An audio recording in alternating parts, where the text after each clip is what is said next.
মনোবীক্ষণ polyclinic, চিকিৎসার জগতে এক দশক। এখন এখানে সব বিষয়ে ডাক্তারবাবু একসাথে তলায়।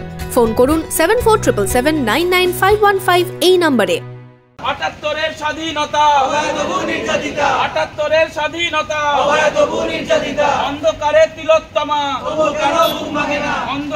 তিলোত্তমা, বাড়ির মেয়ে পড়তে গেল। পেরিয়ে গেল ৮ দিন।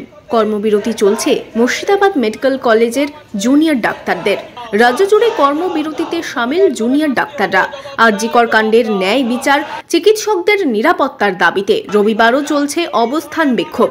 ন্যায় বিচার, নিরাপত্তা দিতে বারবার পথে নেমেছেন চিকিৎসক, জুনিয়র ডাক্তার থেকে স্বাস্থ্যকর্মীরা। কিন্তু সমাধান কোন পথে? মিলছে না জবাব। রবিবারও তাই কর্মবিরতিতে জুনিয়র ডাক্তাররা। Bureau report, Imagine community media. ধর্ষকদের কবে শাস্তি হবে? জবাব চাই, জবাব দাও।